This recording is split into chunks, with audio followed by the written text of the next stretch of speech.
«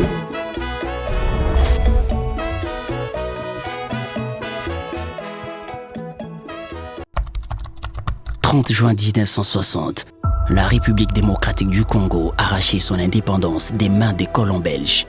Après avoir enduré des dures épreuves et sacrifices, nos pères fondateurs ont mis fin à la colonisation. Nos blessures sont trop fraîches et trop douloureuses encore pour que nous puissions les chasser de notre mémoire. Car nous avons connu le travail harassant, exigé en échange des salaires qui ne nous permettaient ni de manger à notre faim, ni de nous vêtir ou nous loger décemment, ni d'élever nos enfants comme des êtres chers. Hommage aux combattants de la liberté nationale.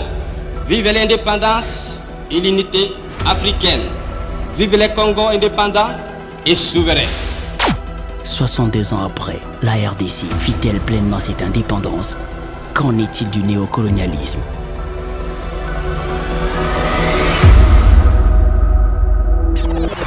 Simi Télévision, toujours à vos côtés. La République démocratique du Congo est commis un État souverain, indépendant. Et les lots, aux fêté, oui, ça s'est fait. On va me histoire. Mais ce qui est plus important, c'est de dresser le bilan, justement. Il y a 6 décennies, on a 64 ans d'âge. Il y a cet État indépendant. Alors, Toko étudier en gros sur quelques aspects, notamment politique, social, économique. On parlera également de la femme congolaise parce que nous avons une première ministre de la République démocratique du Congo. C'est pour la première fois. Alors, quel est le bilan? Il y a évolution. Il y a Moissi, Maman, Nakati Yamboka Congo parce que notre invité Aza Maman te représentait hier. On parlera également, il y a développement, il y a ma province. Développement de nos provinces, 64 ans.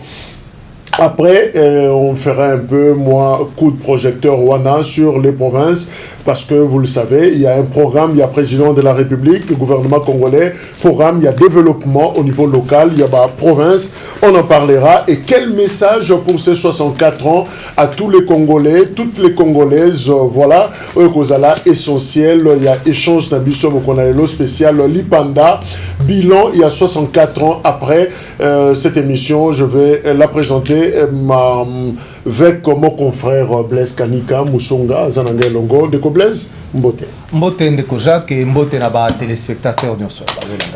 Voilà, l'invité, il y a émission spéciale à Mokonalelo Lipanda, 64 ans, il y a bilan, Eza Maman Marie et Claire Kengo Wadondo, Ouezali député national, et lui il y a Mobaï Mbongo, nous sommes à Nord Ubangi, c'est la partie nord, il y a République démocratique du Congo, dans la province, il y a Grand Équateur, en fait, à l'époque, Toro Kobenga Bongo. Marie-Claire Kengo Aza Mokonzi, il y a parti le Mikolo Bamama Bakumika Bakonzi, Mokonzi a parti le républicain. Alors Tokozapeta Rosolanaye, Maman Marie-Claire Mbote. Mbote. Boni. Malamu. Parti Ezokende Malamu. Ezokende Malamu. Marie-Claire Kengo Wadondo. Kombo Nezolo Veloni. Les noms que vous portez, Kengo Wadondo. Eza Kilo. C'est-à-dire Eza Kilo, c'est-à-dire que il faut honorer Ango. Okay. Pourquoi il m'a le baka comme Eza Yangai. Alors attitude nayo, il faut opérer sa combo na honneur. Mais qu'est-ce qui représente pour vous cet homme qu'on a connu, j'allais dire, cet homme qui a pratiquement tout donné dans la République du Zaïre, République démocratique du Congo, Léon Kengo Adondo, aujourd'hui récemment Kozala, président, il y a Chambre haute, il y a Sénat, et puis finalement, qui est à la retraite à Mibimisi, qui est dans la scène politique. Il est qui pour vous? D'abord, il est mon père. Alors, bon, moi, si je dois parler de lui, je parle de lui en tant que sa fille.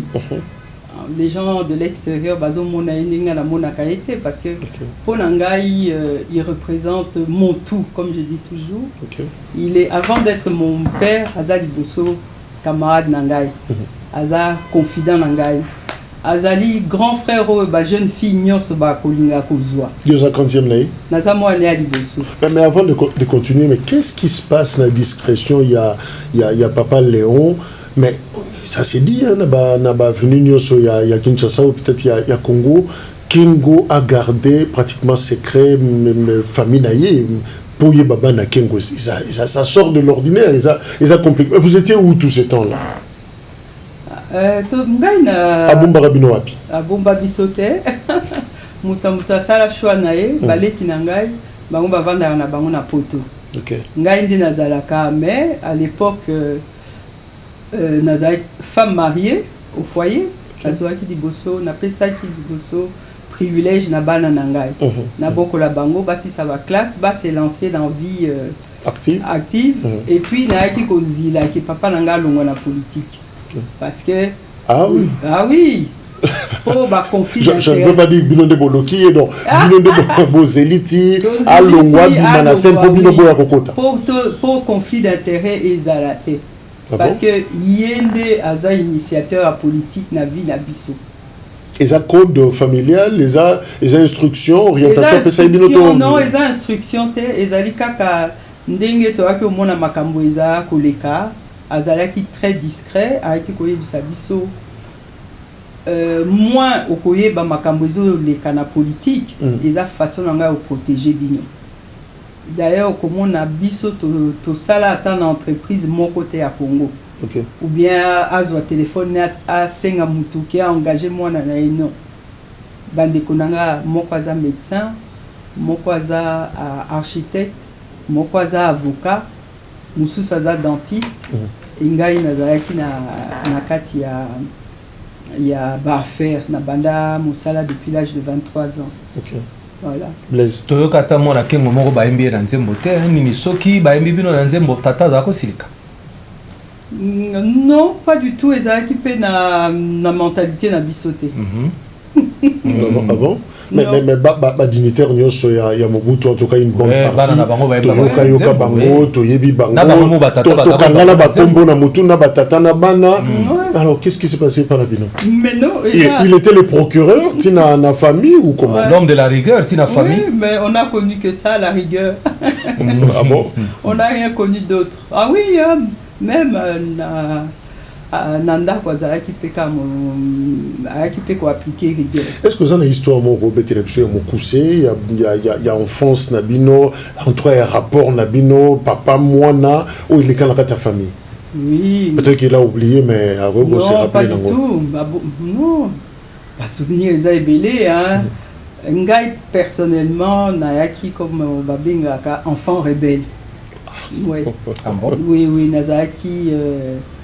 Nazaki vraiment enfant rebelle, Nazalaki oyaki ko tenir tête na papa. Ba mususu ba yaki ko banga, menga na yaki ko tenir tête. OK. Ouais, bon, peut-être parce que tous un a caractère moko. Toki ko vanda bisone une semaine en dak moko te. Au bout, il faut qu'à moto. Phase. Est-ce que le Kengo a dans le temps a mis talaka na miroir? Il s'est dit que le Congo lui a tout donné parce que tout le monde a brandi, Azuba fonctionne sur le Congo. Hein. Azala PGR, Azala na Cour de compte, Ayeko Koma premier commissaire d'État, Ayeko Koma ambassadeur, Ayeko Koma président. On va même résumer à gérer le pouvoir exécutif, judiciaire, même législatif. Sauf l'institution président de la République. Quand il se regarde dans le miroir, il s'est dit que le Congo lui a tout donné. Oui, le Congo lui a tout donné. Et lui aussi, il a tout donné à la nation congolaise. Par exemple? Par exemple, bon, il était professeur à l'UNIKIN. Aujourd'hui, même au Parlement, il y a beaucoup de ses élèves. C'est eux qui viennent se présenter. Ils disent « Salut, vous êtes la fille de notre professeur. Il nous a marqué et tout ça. » Lui, il a servi la nation. Pour te refermer, pas Johanna, une fois dans la salle tourne à Mobaïmbongo, na mona na barrage mobile bâti plaquette wana inauguré par Léon Kengo Adondo. Ezaki idée naie? D'après Ongana yebi, ezaki idée naie parce que barrage wana banga osalango na Satema. Tango ayebisi projet wana Satema izé pa na biso na Kota Koli hein. Parce que kuna na Kota Koli tozana 8 groupements. Satema barrage wana banga ko salango wana. Alors, à ABC président le bité, Bassa Langondi na mobile. Mais tant que ça na Mobaï et alimenter l'électricité kaka Gbado, là où le président Mobutu habitait. Alors, Marie-Claire... C'est pour ça que Ndewana, tango barrage Sili, à l'obi na papa a inauguré barrage Wana, puisque barrage Wana est une initiative. Ok. Mais question na tuna pour justement Tokanga page Blaise à l'obi. Léon Kengo Adondo, parce que vous portez le nom, hein, souffre quand même que Kengo c'est une icône pour le Congo. Ce qui est occasion qu'on le belaye, il faut vraiment qu'on quota la Bosindo. Mais Kengo a écrit ma mémoire naïe, la Kibiso na Makomi. Est-ce que vous avez lu? Oui. Nyonso. Mais Ngai n'a s'intéressé plus tout ce qui concerne la famille. Bon, on a survolé aspect politique. Mais est-ce qu'il a tout dit? Parce que ça résume un peu son parcours, sa vie. Est-ce que s'il fallait compléter une page, comme on a que coquille, nyonso, une table de matière, ou il y a un truc qu'il faudra ajouter? Côté familial ou bien côté politique, je pense qu'il a tout dit. Hein. Okay. Il n'y a que lui qui peut nous dire s'il a tout dit ou pas. Côté famille, bon, non, il a tout dit. Côté famille, il n'y a pas grand chose à dire. Il n'avait pas une grande famille. Côté à maman nae bazalaki kaka lié na bandekone à basimi balé. Côté à papa nae azape na ba leki. Bon, par rapport aux animaux normal, et le spécial exacté. Non, na mon cas à l'obignoso.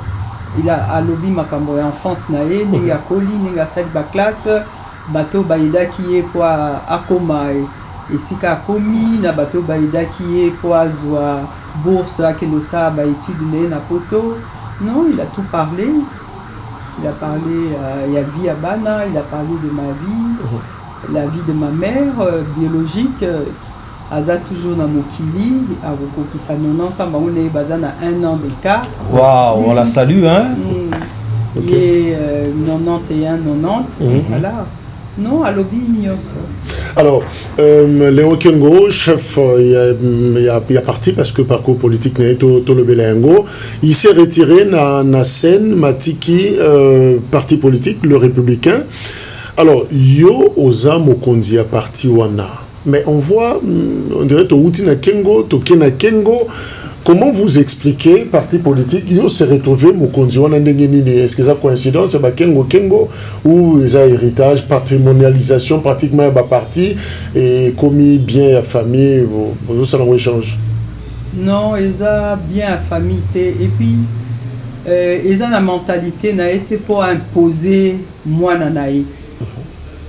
Parce que biso n'écoute toi que sur la makambo anate. Na kendeki na 2018 ba élection na kendeki poser candidature na Nord Ubangi pour na la gouverneur. Yekuto ayeba kité na kendeki en tant qu'indépendante.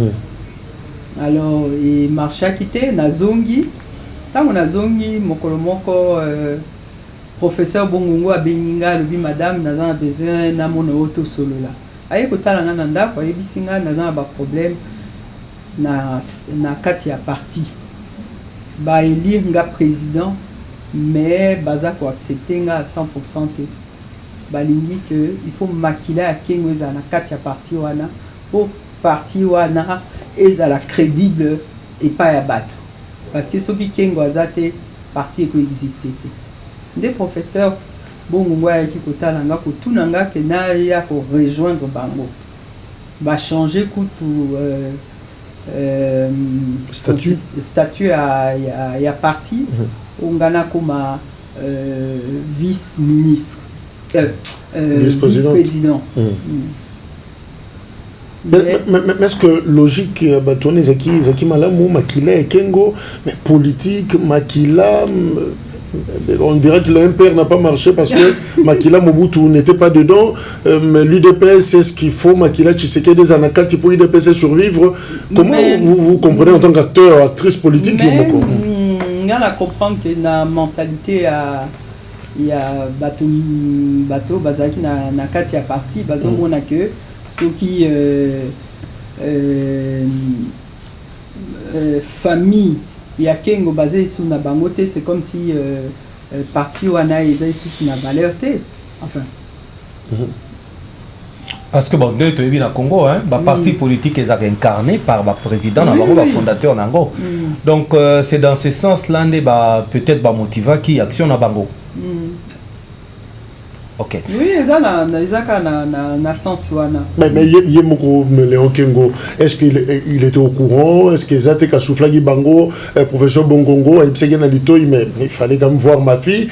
En fait, l'attitude n'est pas la démarche. Tant que professeur Bongongo est au Talangai, bon, je vais réfléchir. Tant que y a quelqu'un qui est au papa, le professeur Bongongo est au Talangai, à l'Obinangai que trouble mukeza na kati ya parti malgré que Baïli est président au Kolayo s'est retiré au quoi Yazaki secrétaire général Miyenda qui ko sala nyonso bae ko tunanga ko na intégrer parti parce que balobi soki ngai makila ne on aza na kati ya parti wana te parti ekozwa crédibilité te et je ne sais pas ce que toi tu en penses. Avant digné après le binangabi ils ont la chance hein baé ko zoyo baé ko solliciter on a vie mutu moko ta ya ko solliciter ngai j'ai dû me battre à chaque fois pour me faire une place alors bi ils ont la chance mais le quoi bangondi basana besoin na yo ndima. Et à ce jour surtout vito ça l'état des lieux par rapport à parti les républicains. À l'instar à parti le quoi ba PPRD, ba UDPS qui sont des partis de masse, ça il faut le souligner. Oui. Est-ce que parti républicain a suffisamment implanté ceux qui oui, Bozawapi. Tous ont implanté un peu presque dans 18 provinces hein.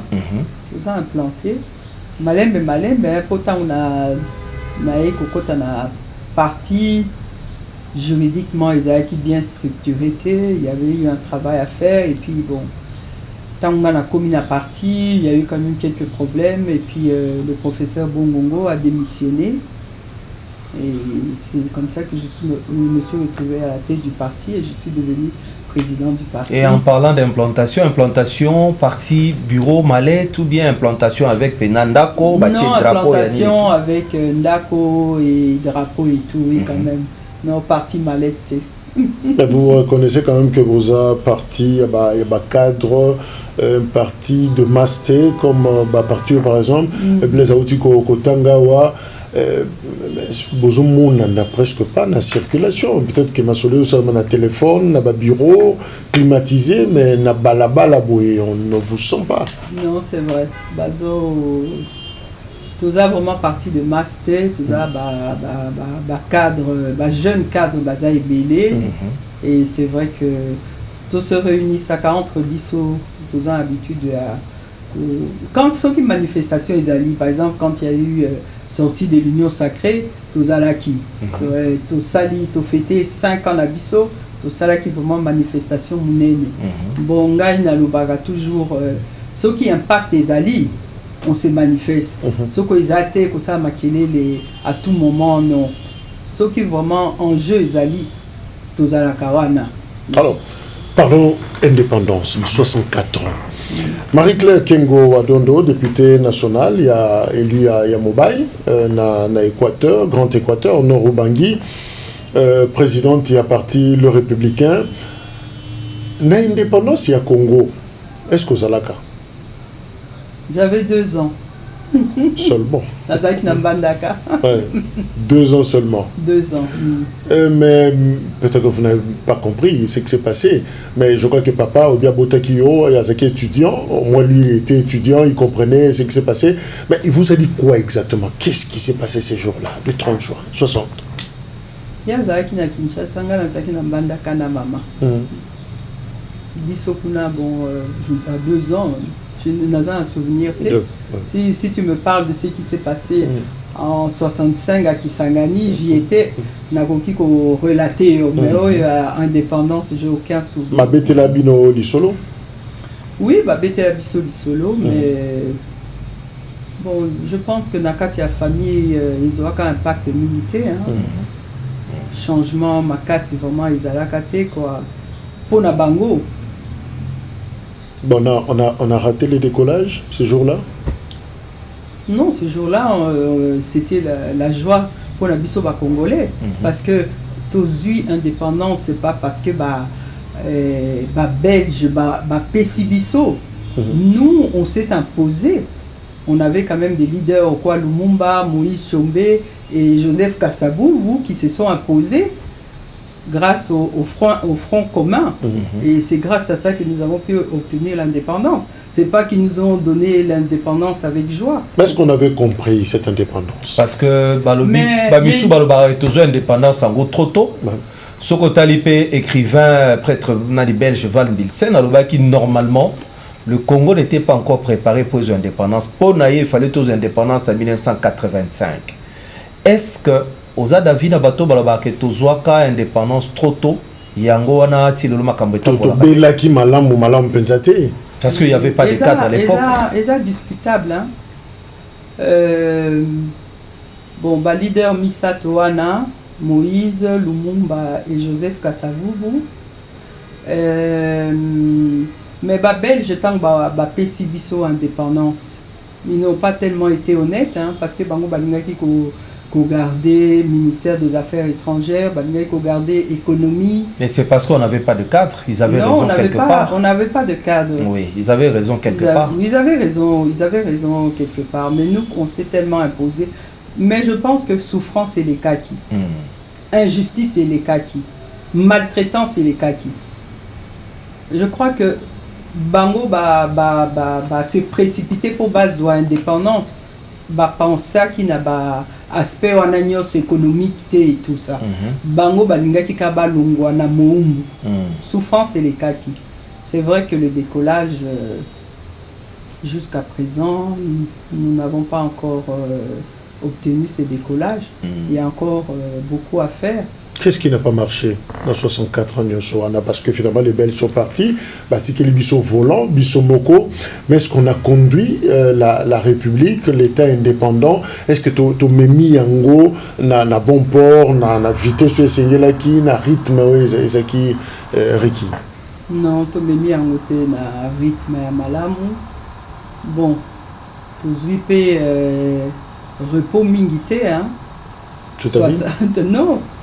De 60 à 63, il y a eu ces sessions de Katanga. Isaac a encore bas trouble. Après, en 1965, coup d'État. C'est vrai que les 10 premières années, Mobutu Asaki Moussala Malam. Vision des Alaki Malam, celle quand même la réalisation ming. Mais après, ça tend aux aérianisations et commis, aérianisations des types Mbokana. N'a pas su. Parce que institution nyoso, société nyoso, belge, tikaki, congolais, zuyango. Mais les Congolais n'ont pas su fructifier ça. Nyoso Koufa est quand même. Nyoso Koufa il a posé sauter. Mais depuis l'organisation Salama Lelo, ça fait pratiquement 50 ans. On monite que quelque part c'est un fou fouillant parce que en 50 ans on peut faire beaucoup de choses au même moment. Hein.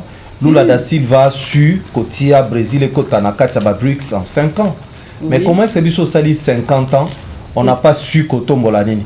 Non, mais c'est pas que les efforts n'ont pas été fournis. Les efforts ont été fournis. Mais je pense que il faut changement de mentalité. Surtout pas la jeune. Il faut tout changer de mentalité. Les lois se plaignent. Kinshasa est à Bosoto. Kinshasa est à ceci, Kinshasa est à cela. Maintenant, nous avons dit Bosoto. Est-ce que le président de la République n'a pas Melima Yabouaki? ou bien les abisso moko population de tokomi civile wana salité. Est-ce que ça cycle était finalement un peu ces jeux adamiques parce que si vous dites que les population mais n'aniaza na responsabilité vous en tant que politique il y a qu'au produire type il y a peuple au Esengeli par rapport à la vision Bozanango Joseph Kabila dit il n'a pas su transformer, c'est-à-dire vous avez le rôle il y a qu'au transformer Kobimisa type il y a pas citoyen au Yobolingi pour que Congo a développé. Peut-être que mais c'est ça. Botabiso peuple car amener tout ça. Non, c'est ça il faut changement de mentalité. Dimanche na kende ki na Kankoko, la manifestation moko za ikuna j'ai été convié. OK. Nazo luka isika chapiteau eza nazo monate. Na moni papa moko na bi papa. Pardon. Oyebi esika bi na yebi azo expliquer ngabi na ko se retrouver te accompagner ngai. A accompagner ngai tout. Ah, na bi quand eza mune na bi eza mune. Na bi oza soda abina za so. Mais j'ai dit ndenge ni bozo tika quand salité bo. Nga na yebi ke soda za moto a discipline. Mais discipline on appelle beau éduquer basi na bino na bana na bino. Ezabo était abi maman ezabo za na raison. J'ai dit discipline bino bazo la ki sa bino discipline. Mais discipline on peut botia ngona ndako. Moi na soko ameli mai abwaka na nzela te abwaka na poubelle. Mama soki asali musala ba pondu bandunda abwaka na balabala te. Aluka carton atia ngona kati. Pour pas qu'il ne coupe pas na ekunde. Mais ceux qui puissent éduquer bana boité. Mais l'avenir il y a mboka na biso ekobonga pété. Wana nazomona comme si vous regretté cours éducation civique to zako zo na série azaï. Oui, nazo regretté ango parce que chaque samedi to ako ça salon. Parce que le nazo mon batnyo so vie les salité mais que eloko ni yozo ça pour vie les propre. Biso to travailler na Kinbopeto. To kotia ba poubelle, ba tonneau hein, ba tonneau munene tozo tia. Tozo le kana la journée to ebisa bango ba mama bo boa katebo.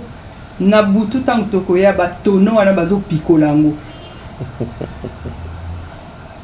Ça veut dire que bato baza sous na respect, baza la confusion, il y a respect, il y a bien public, na il y a bien privé. Confusion. Mais ce que aux abonnés banda, c'est que nanda qu'on oppose à bongo.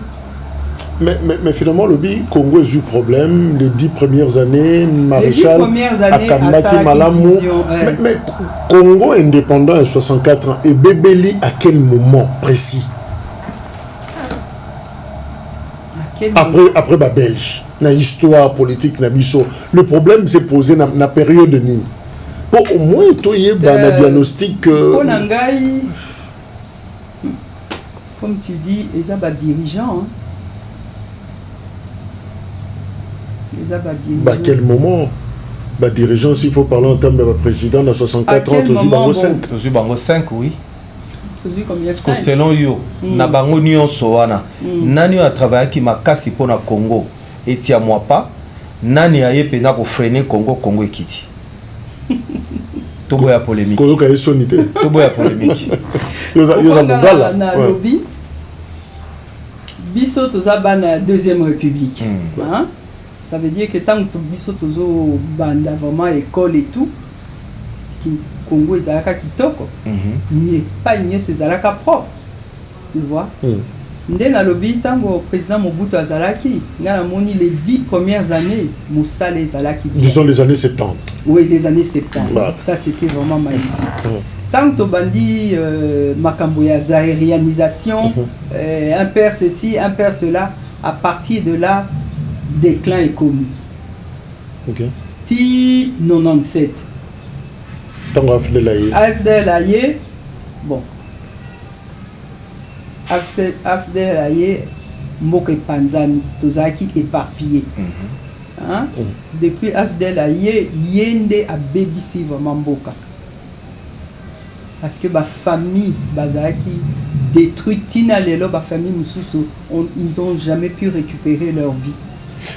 Mais Nazotiko continue, je vais quand même Kolobelo, Komoko AFDL, Ndende a BBC Mboka. Certains diraient peut-être non.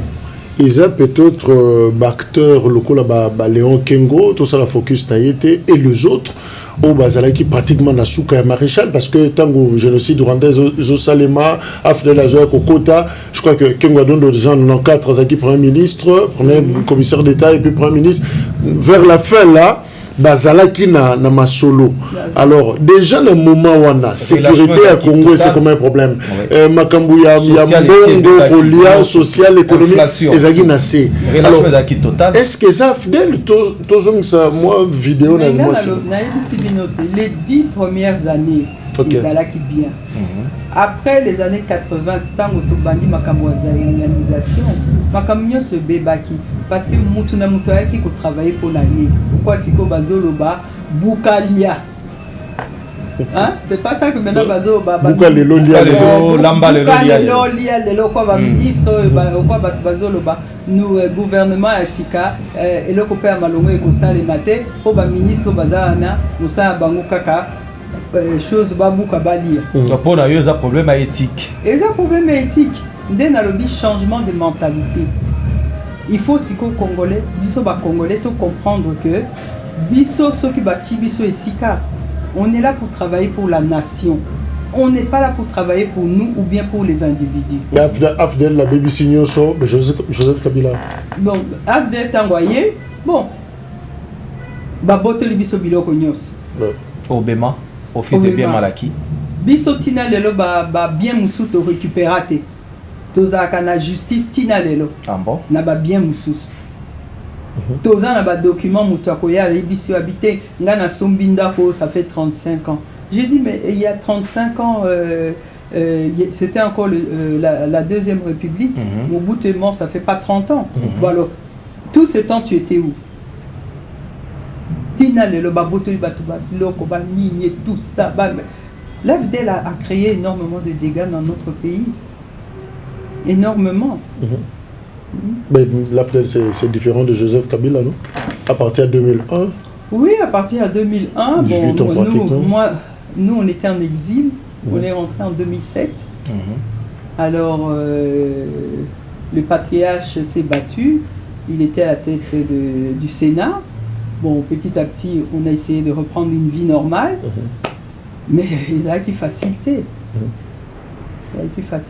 Et maintenant, c'est Félix Tshisekedi. Moko, il y a pratiquement opposant, il y a patriarche, c'est-à-dire il y a régime. Il y a Bango, il y a Mobutu, c'est Etienne Tshisekedi. Son fils, c'est Félix Tshisekedi au pouvoir depuis 2018. On le dit qu'ils ont une union sacrée. Les républicains ont une union sacrée. Vous vous retrouvez en tant que Mobutiste à l'époque ou c'est parce que la vision politique qu'ils ont enchanté, ils ont tout soutenir Mobutu? Oui, vision politique, ils ont enchanté et tout soutenir Ndeko Nabiso. Toza bandeko, il faut soutenir la vision vision des Akitoko, surtout vision à 145 territoires. Les vision moko kitoko. Il faut bisonder ceux qui sont dans le terrain, il faut tout ça tout pour réussir vision wana. Même à 64 ans, est-ce que le la maman, quand vous êtes à la Congo, je me que maturité to koli parce que maman yeba kazota la aibi ndenge moi nazalaki azosa la salité na nzoto tout ça azoko kola azoko évoluer. Maintenant tu peux te dire mais ça c'est une grande fille, mais non, c'est un grand garçon soka sengia bima qui n'est pas naïe ou autorisé à que nego zota la Congo les lozo mona ndenge to zana nous to si to kembi to zana. On a encore beaucoup d'efforts à faire pour que le Congo soit complètement que nous puissions vivre comme dans les autres pays développés. Bissoa Mingi, par exemple, tout ce qui concerne les soins de santé, de qualité exatée. Quand c'est couverture santé universelle et cotite. Et qui en profite? Maternité gratuite, qui t'est. Il y a beaucoup à dire sur ça. Il y a beaucoup à dire sur ça. Il y a union sacrée, hein? Il y a union sacrée. Il y a des soins de qualité exatée. Quartier moussous, électricité exatée, maille exatée. tu vois. On a qu'à la constitution. Et je parle, Siko Kaka, par exemple, Kinshasa. On peut imaginer que Kinshasa n'a pas de sous bazakana maïté, bazakana électricité. C'est impensable. Oui, en 2024, c'est impensable. Quand on pense que dans des autres pays, même des petits pays, ont maîtrisé tout ce qui est eau, tout ce qui est électricité. Mais Bisso a tout maîtrisé dans nos côtés. Mais qu'est-ce qui a retouché finalement? Qu'est-ce qu'on doit retoucher? Tout comme ça, quand même, problème standard. Mais il y a une question en mentalité. Il y a gouvernance. Mais gouvernance, c'est vrai que le numéro 1 a nommé Moutou, a PC au poste. Mais il y a un poste, il n'y a pas de mauvaise troupe, il n'y a que de mauvais chefs. C'est ce qu'on dit, tout revient toujours au chef. Même si on agit mal, c'est le chef qui a mal agi. Mais nous aussi, on a des efforts à faire. Nous devons aussi changer les mentalités. Parce que les Belges, quand ils travaillent, est-ce que le roi venait les voir? Le roi Léopold, il n'est jamais venu en Afrique. Non, il n'est jamais venu en Afrique. Mais ceux qui venaient travailler pour lui, ils travaillaient sur son instruction. Mais ils ont travaillé magnifiquement bien. Mais pourquoi nous, on ne peut pas le faire? Aujourd'hui, le président te nomme à cette place. Mais fais convenablement ton travail. Est-ce que Lelo Tokoro on peut croire que l'union sacrée et qu'on prêtait flanc à l'impunité Ndenge ba régime Moussueleki?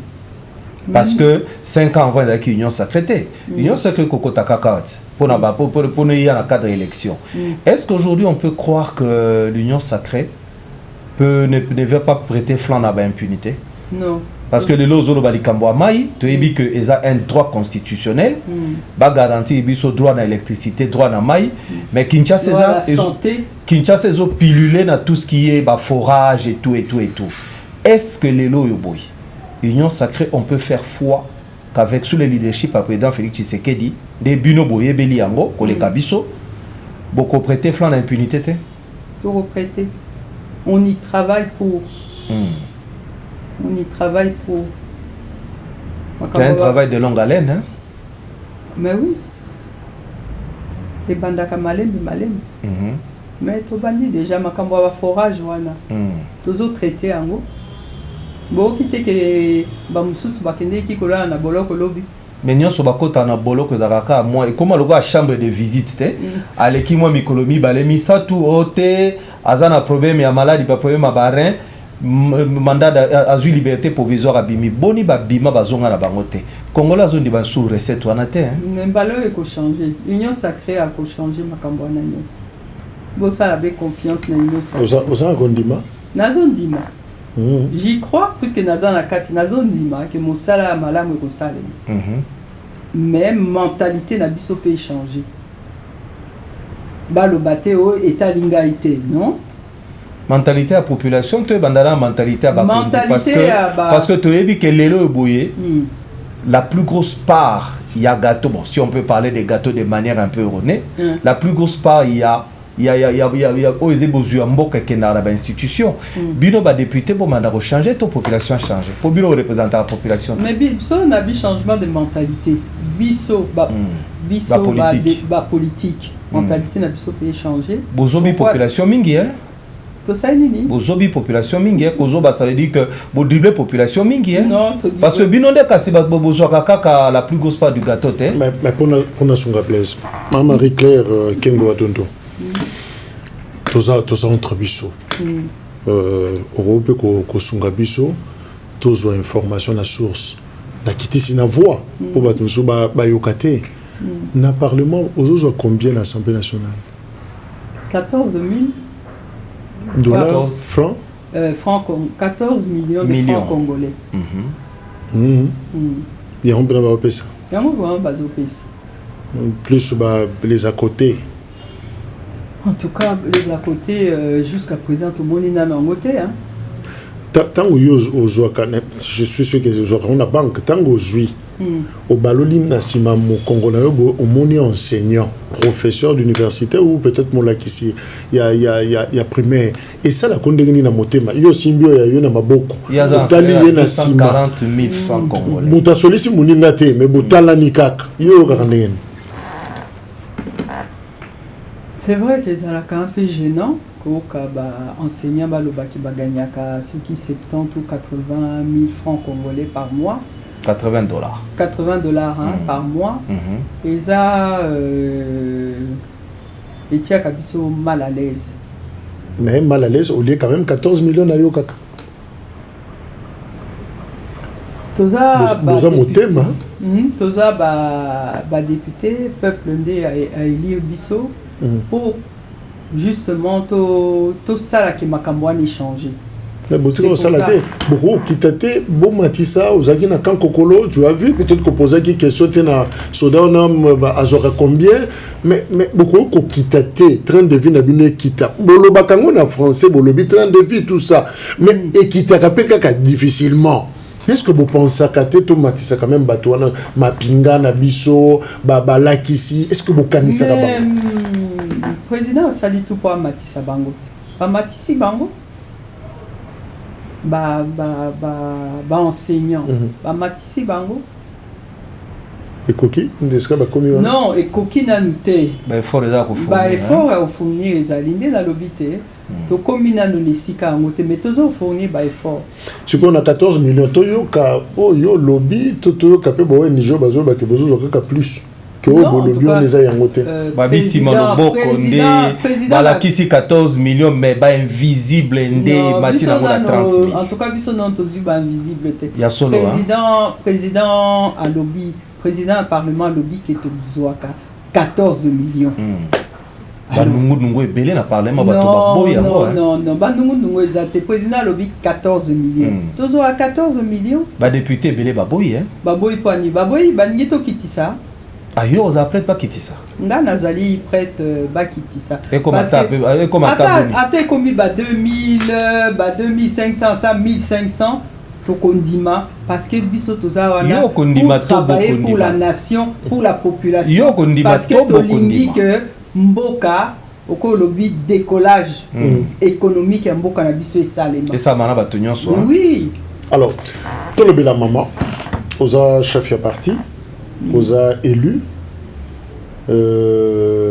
64 ans après Isa domaine oyo topesika oyo oko maîtriser ngo malam parce que moza maman ndenge ni ozomone la femme congolaise la femme zaïroise depuis 60 kino lelo oyo pour la première fois toza déjà na premier ministre maman ozomona moisi est-ce qu'a évolué toi évolué globalement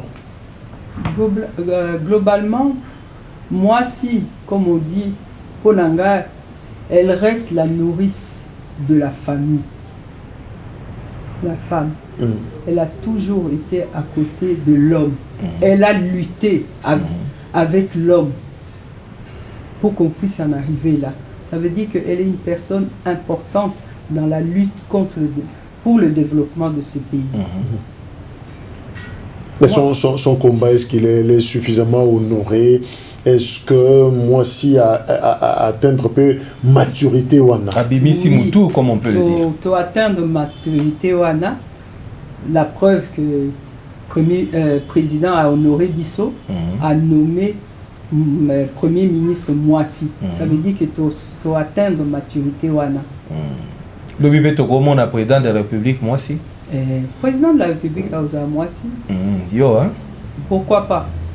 Mais voilà maman Marita ozoloba tika oloba moi si peut-être ozoloba ozomona baba kinoise to ozoloba moi si ya mobai oyebi en bango ndenge bazali ya kota koli ya yakoma ya buzi oyebi basi oyo tiki kuna lolenge baza et d'ailleurs boza majoritaire na selon ba statistique mais boza également majoritaire na nombre ya banalphabète c'est-à-dire basi yo batangate bayebi ko komate bayebi ko tangate kasi moi c'est monde ozoloba mba koma kamba mboka kaka na ndenge baza quelle politique finalement pour na ko élever niveau ya ba maman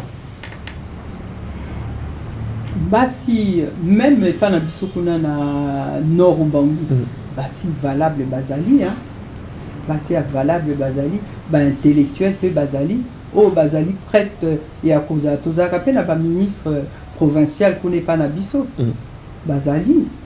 La femme elle est prête, elle s'est battue à côté de l'homme hein? Elle fait partie de l'homme. Sans elle, l'homme, la plupart des hommes ne seront pas là où ils sont. Biso tozali mieux. Aujourd'hui, tozala moi c'est un premier ministre. Et puis, par exemple, yozoro banamboka na village. Mais banan bakendeki bilanga. Banani bazana zando o basala commerce. Mais abasi, mibalite. Mibal bavanda na tongo tibutu komela gene. Mais moi c'est okende na wenzi okende na tongo ake na bilanga na midi amemi biloko ya zuna bilanga na zando po ateka azolesa papa azofuter là-bas la classe. Mais que faites-vous pour cette femme-là pratiquement en entrepreneuriat et biko luka et biko bunda mais bozo ça les sous nini ya moi ko le kapona ko tombola ko accompagner parce que na habité na compléter ne kojak le loza député national est-ce que na kati ya ba idée na yo oko initier ba projet moko pona valorisation na épanouissement ya basi combat nanga eza yango nde nazo bunda ça fait la troisième fois que je me présente comme gouverneur au Nord Ubangi et là justement ils pour na ba maman na yebisaka bango ngai soki na timutu na makambo eza pour na bino po na lingi ke bino botombwama na lingi suste ke ba mama ba vanda na kikuku ba pasaka tant na bango kaka ya na nini na bilanga et tout na lingi pe botombwama botika bilanga bofungola ba commerce hein ba société et tout ça ndenga inde nazotia mutu na comme gouverneur eza justement pour na ba ko faire en sorte que mais est-ce que il faut crédit lobi soki destin sali ko comme gouverneur ça veut dire que ba mama ya Nord Ubangi de population en général mais particulièrement ba maman na ba jeune fille ba rosala un ouf de soulagement pour na yo ba osalango pour ça la bango ni ndengo lobi okopesa bango ba microcrédit et tout et tout donc c'est une zali que moi si ya Nord Ubangi azala épanoui ce qui moi si ya Nord Ubangi azala épanoui mboka ekotambola. Mais ça fait pas égoïste maman Marie-Claire Kozeli Sabatoti ou ma gouverneur mais pour l'instant non maintenant comme je suis député makambo bandite hein to bandit déjà à makambo à 145 territoires na sala qui intervention na parlement pour na tout na premier ministre abongisi biso banzela ko pas na biso banzela ezate ils ont enclavé depuis plus de 20 ans. Ah bon régime il y a Joseph Kabila Mobimba avion ko quitter pas na bisoté ça veut dire pas na biso batu ba ko bimate batu ba ko kotate ba avion ko komate loko mon côté batu bazala qui enclavé na mobile non na Nord Ubangi tout ça qui vraiment enclavé c'est vrai pour le programme il y a développement 145 mais à la canini mais Nord Ubangi bateau yo abimisi lokola ba acteur pour na mboka na biso pour ne pas citer kaka Kombo Yozana Yango mais bazaï belé en commençant par le maréchal Mobutu Yemoko azaki mona ya Nord Ubangi tous ces généraux tous ces hommes d'affaires tous ces acteurs politiques mais qu'est-ce qui se passe na Nord Ubangi mais pratiquement Mouinda ezate on sent pas l'éclairage dans le sens il y a développement ils ont mon anaté so bakenda ki wa patoranyos. Bonne question. On va peine à me poser la question. Comme je te dis, il y a question, il faut changement de mentalité. Nous devons travailler pour la nation. C'est dans ce sens-là. Ceux qui ont changé de mentalité, tu as conscience que ce que biso tozawana, il faut tout ça là pour la nation, pas pour la biso. Bangonyos. Nzela ezate ndako ezate toza nzela ezate vous en a barrage mais vous en a molili kaka toza na barrage éclairaka badolité communication communication toza nango mais communication batiaka ezalaki eyaki limité siko bato bakomi ebele communication comme difficile mais campagne ça qui ont dégagé naoka kuna pozwa réseau il faut matana nzete ya baobao batana veya o matina nzete na milieu moderne il faut muta matana nzete pas sur la téléphone mais au battre campagne pendant un mois mais c'était comment et puis bozaki pe belé ba candidat hein siège kaka moko yo liango bozaki 43 candidats pour la siège moko na sali campagne na moto na pirogue parce que ezalaki période akula bainondation ezali boîte osali campagne moto na boîte pirogue motorisé to ya koluka nkai kaka ya koluka ambo yo poluka kinkai nga navandaki bato balukaka baoluka pendant on pouvait faire 2 heures 3 heures Nicolas fleuve est-ce que été ya kiyote tofandi mingi na poto to négliger mobile lelo na zongi na koluka ba voix na yeko matana boîte na kana quitter avec tous les risques qu'il y a OK ko mata moto c'est pas facile il y a na kenda karawa na manzela na moto mais ozoma liwa na ngai yango ese monani intention na kokoma mais eza ba risque munene makasi mais est-ce que au mi reprocha quitter au début mon na sundola ki na sali le côté na mboka nanga batata ba sali le côté les lui rattraper biso na 2023 2024 mais voilà une situation toza nango siko pourquoi ko tambo na ba jeep na yo mais banzele ezala kité non eza expérience moko kitoko na sepela ki vraiment na ndenge na sali expérience wana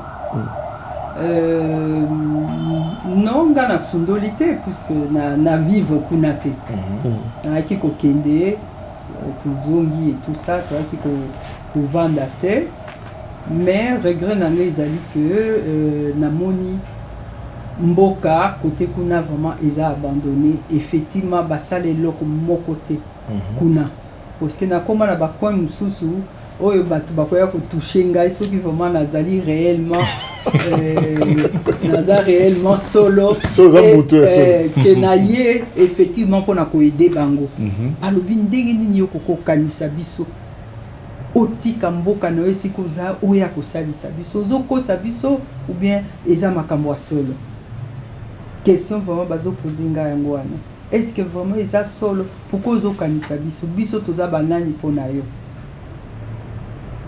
bana mususu kutu baza na bilamba na nzoto te et tout komona ba biso toza na bilamba te toza ba sapato tutamba kama makulu mais ça ne vous honore pas bana ba Marie-Claire Kengo mais voilà baza na bilamba na nzoto te mais ngamba liboso pe na ko makulu ça veut dire que tout mon côté à comment côté on a la kende. Est-ce que vous avez une structure moko qui parle de développement il y a coin pour la côté là comment développement communautaire ici ka bozali comme en attendant l'état il y a mais ba effort il y a biso moko est-ce que vous avez une structure moko dans le cadre de la fondation Nangai dans le cadre de la fondation Nangai tout tient on se pour pouvoir kombo lango nini la fondation Irmia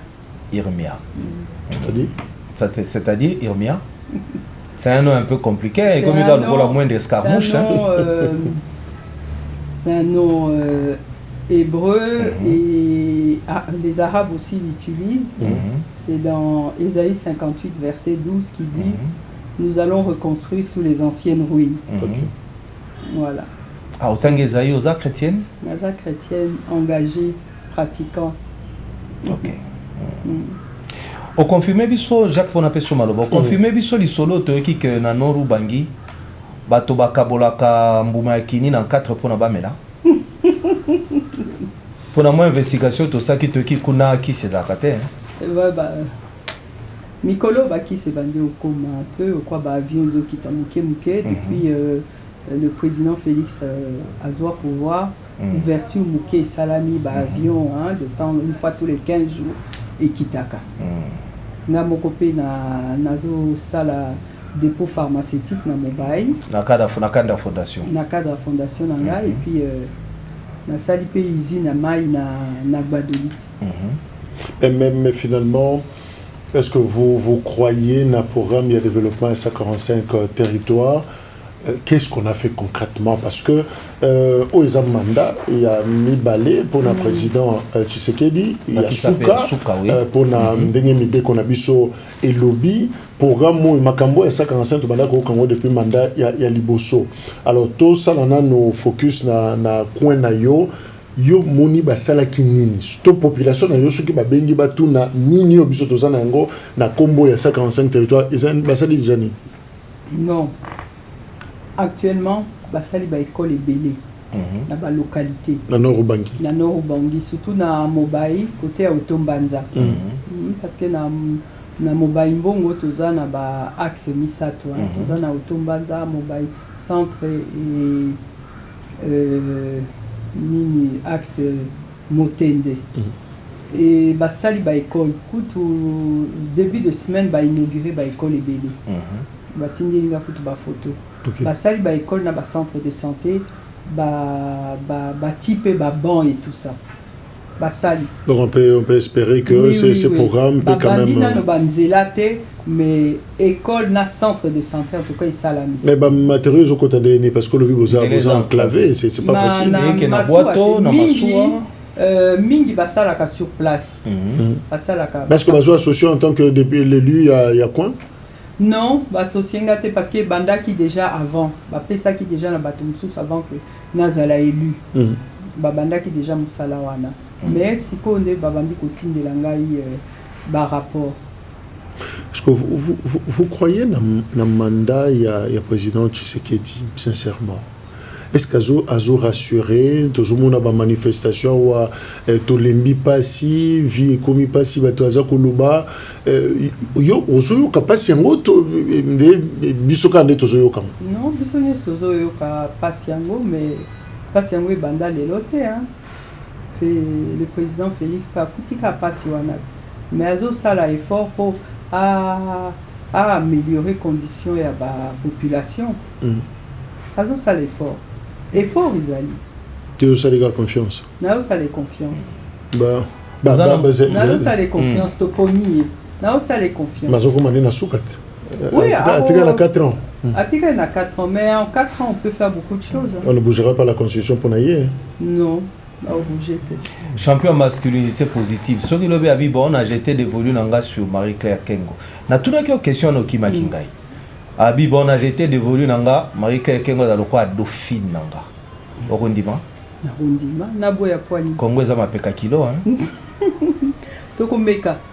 Tolobite que toko résoudre problème yos, mais on va essayer. Mais je ne promets pas de réussir, mais je promets d'essayer. Axe prioritaire pour la Congo, ils ont un pas. Et cause à Nilisikoyo. Banzela. Ce qui va bongi, c'est Banzela. Banzela. Et surtout, sa décentralisation. Naba intérieur. Tant que y a colon bazalaki. Intérieur est bien développé. Mongo yaki ko utapuna. Mais les lognons se centrés na ba route de certes agricole. Oui, il y a plus rien. Décentralisation salement. Ba développer ba province. Ba bongi sa banzela to causer sous problème té. Et Robenga exode dans Kinshasa hein. On tenons sur aller na posa zonga. To ko zonga ba kios ba ko zonga pa ba utaki. Madame na zonga potozo ki na suka. L'expérience, ça fait 2 fois. Une fois, mon gouverneur, il y a... Ça fait 2 fois. Ça fait 2 fois. Première fois, on a sali députation. Ok. 2 fois gouverneur, mais candidat. C'est Simbité. Les sons de Niyomokozui, pour expliquer l'échec qu'on a, c'est dû à quoi? Qu'est-ce qui fait que... Ozoya, makanisi kitoko, maman, mais finalement, il est kagate. Comme on a vu ça qui est mentalité. Parce que bateau ba votaka, ba leader na bango, baza vision te. Baza rosenga mbongo. Ngana solo la makambo ya vision. Soki mutu aza na vision te akopona Là, la salle qui campagne dans un minimum. Campagne, il y a gouverneur. Non, il y a députation. Il y a députation. Okay. Nazaïka na discours moko. Na lobby na bango boyebi pourquoi la plupart des députés au bino bovotaka. Ceux qui baki libela bazongi la kabinote. Basali sa kabinote ata projet mon côté basaka na territoire na bino. Boyebi tina babité to éviter. Na bisoki candidat moko aye. Bomoni azo solo la en tout cas où il attaque bien azam mobile qui on a voté oko kata vision na été makambozo le belo yoko kate au CP ne ka kwa solo la ka bien l'attaque kitoko nga oko voté mais ozo voté autour na te parti no ezanani président politique président parti no azanani autour na été au voté kaka la plupart du temps soko au voté bango ba président à partir na bango bazana province na yote la plupart ba président bazana ba province na bango quand le président Félix a écouté la biso na Gbado tout le bisikoto organisé arrivé na mais tout le monde y passe c'est là où va se rendre compte que toza ata na leader mon côté bon tozo lukambongo sikoto organisé oka kuna ngai parti na ngai oyo ngai président parti na ngai amour ya président Félix nde bato bayaki mais tozaki na bonga opesa bango te poto sepelisa bango mais baye quand même koyamba président nde na yebisi bango na bibomoni po ba député bino boponaka ba président na bango bazana ba province na bango lelo tango président azo sa tour ba province ba président nyos ba kena ba province na bango pas ba honorer président mais on a binona na yeko honorer bino mutute mais c'est là où il faut avoir conscience la gouvernement no bangia za nan gouvernement actuel ya Matuluka mutu ya no bangia zali mutute ndenge mutute toza na tengeteli toza mais oui toza na ministre vice-ministre. Non, Azam vice-ministre. Ministre délégué. Azam ministre délégué. Okay. C'est suffisant, non? Ça va quand même, parce qu'avant, je connais pas même mandat, on est là, Baboussani Bisso, mais ça va, manier mandat, c'est pas un problème. Ce que tu as mon quoi, c'est la représentativité. Bah, on a 12 té, bah, Zouga, mon quoi, c'est périté. Minité. Combien on a besoin d'abonnés? 5, 6, 7, 10? Non, tu as besoin d'un ministère.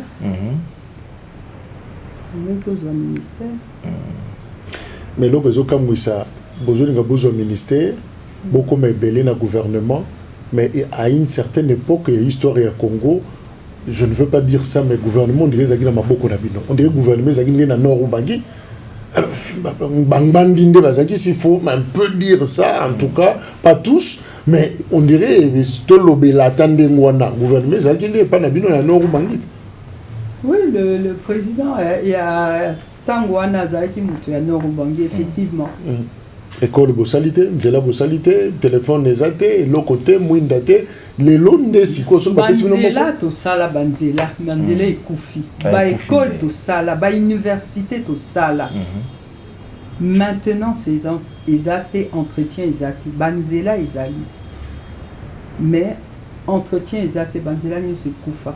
À l'époque, Gemena Gbado, tu pouvais faire ça en 3 heures. Gemena Gbado, c'est 350 km. Lélo? Non, 350 km. Oui. Mais à l'époque. 3 heures. 3 heures. Oui, Gemena en voiture. Au rouler peu vitesse. Au commis. Lélo, yo? La dernière fois, je fais 16 heures. Gbado, Gemena, j'ai mis 16 heures. Ah bon? Je suis gouverneur à Zanasalini.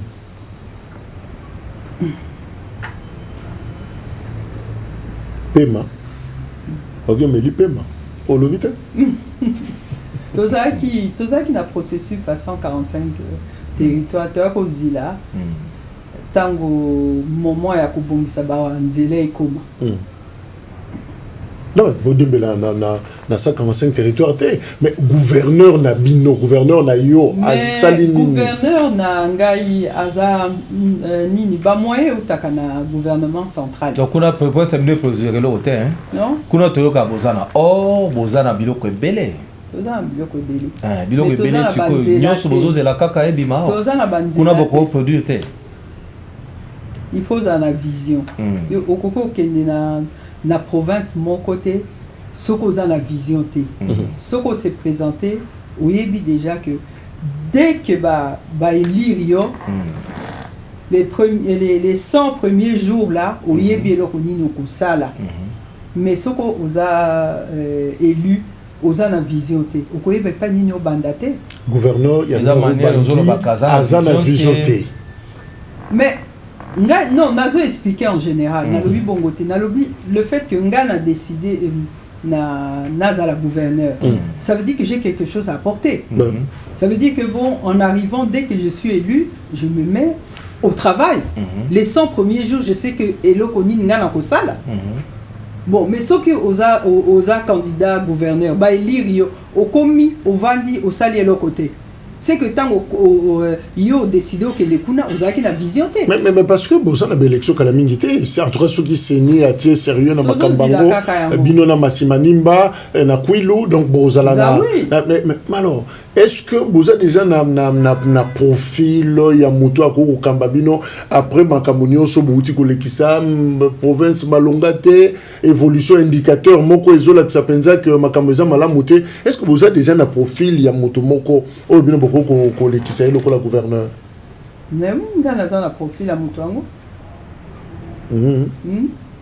bon campagne na bandite moye peto c'est ça qu'on la biso campagne la campagne de bandite to bombi na Honorable Marie-Claire to comment na suka avant de Kojaka désannoncer to koyi ko ça l'émission te bandeliti suka sans pour autant to tikayo olobelo komoko sur l'est ba mama bana bandeko na est ozo kufa lokola mbinzo ozana momoko particulier kotindela bango bao ba kolanda yo. Et comment faire pour réussir ça, cette crise il y a plus de 30 ans, depuis 94, bah, atrocité ça, on ne sait pas compter nos morts finalement, c'est un génocide. Et quand le président rwandais se permet même à dire sur France 24 que ceux qui sont Kobunda, na Congo, mais bah, ça là, après, il y a Kobunda, mais et aussi la Mokolonini, Bitumbao. Pour la maman, il y a Est, na Bana Est. Passe mingi ba image ko tunalinga kotala te pesa nga mutema passe conflit wana depuis 94 jusqu'à ce jour. Quelle est la clé finalement pour la maquiller les otanga mikolonio sur ba congolais? Est-ce qu'on peut pas arrêter cette hémorragie? Qu'est-ce qu'il faut qu'on a signalé? Tout ça, après manque de leadership pour la Makambore Kenda, Tony. Manque de stratégie? Non, la stratégie, l'alliance les alliés. C'est ça qui est combattant, hein? Naïbi vraiment problème en côté. Mais ce qui est une logique, il y a Blaise, Maman Dauphine. Alors, entre guillemets, en attendant, et ça là, officiel, mais il y a une vision. Déjà, l'objet, peut-être dans 4 ans, présente ce qu'il y a de Mokonziamboka, mais au mis à là, déjà. Ce qu'on gagne, n'a bombardé Rwanda. Moutoko ngai na lobby, quoi biso banga to lobaka. To baby si liboso après to bombardé. Mais moutoko a to bombardé Rwanda, puisqu'il y a lobby soko biso. Il y a après à Kobunda. Il y a zali prêt. Mais bon biso to zongi selete ngai, soki be ngai ngana bito raser liboso Rwanda et puis après to vandi na mesa to discuter. C'est tout. C'est brutal, hein? Mais enfin, et quelle est la solution pour ce genre de choses? Maman Marie-Claire, tu es commune. On m'a dit bien. Koloba to koyoka. Koloba muke muke. Mais le bas maman quelque chose.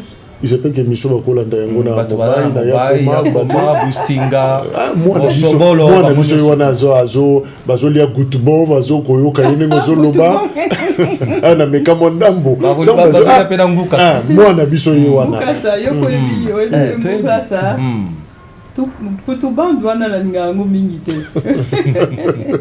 bon bango basepela nango yango nde baza nango on est les cha wa mana mais le reste alors moi message moi mukuse en résumé au lobby na bango peut-être bango capé moi feeling quoi.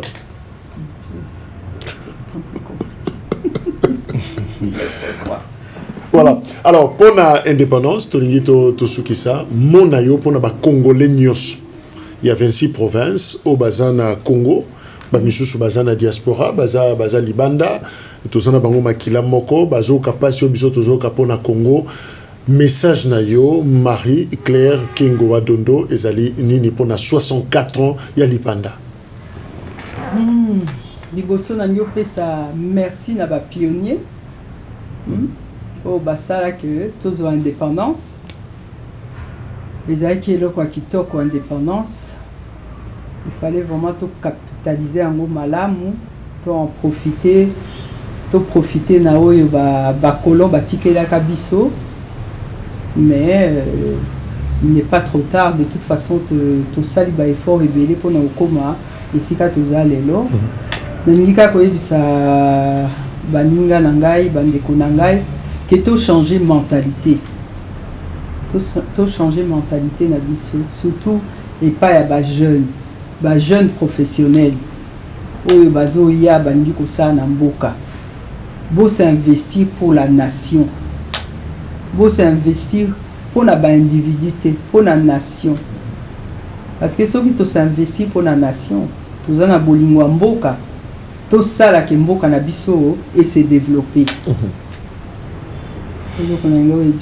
Peut-être vous allez le bana suka pour l'émission lelo ya bomoité.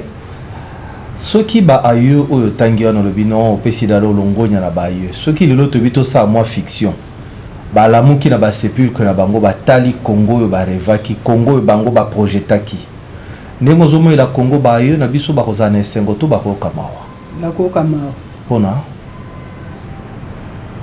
Na ko kamawa.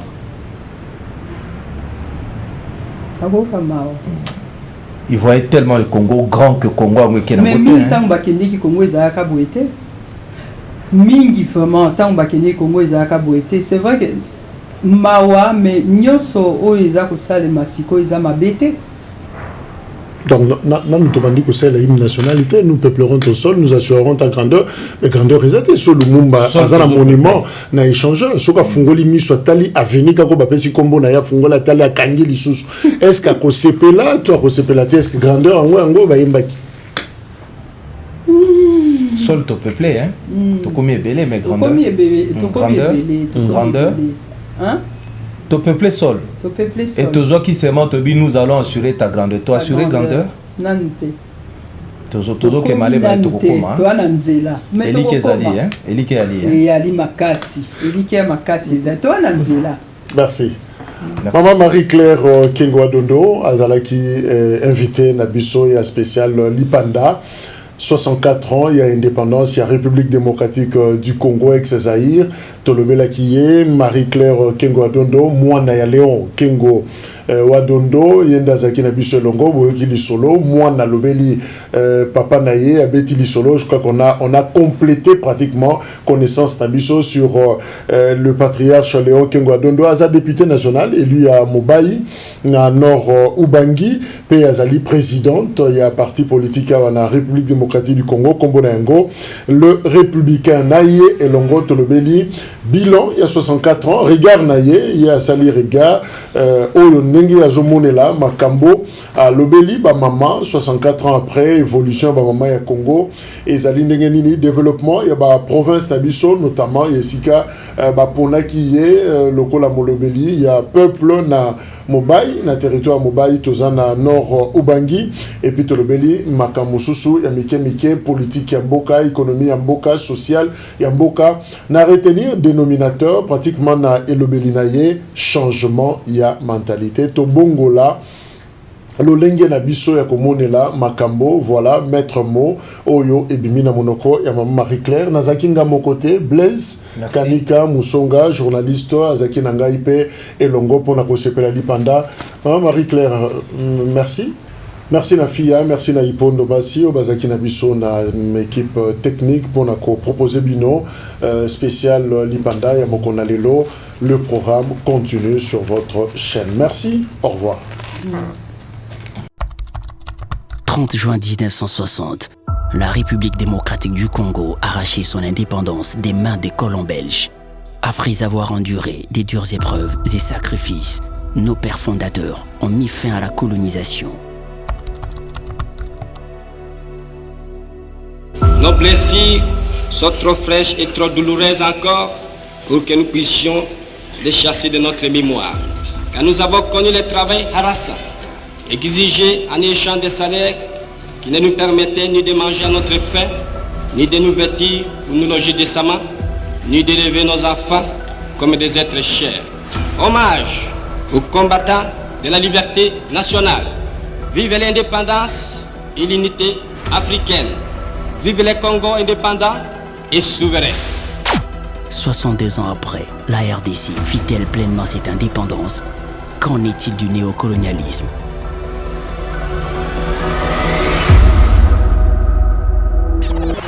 Simi Télévision, toujours à vos côtés.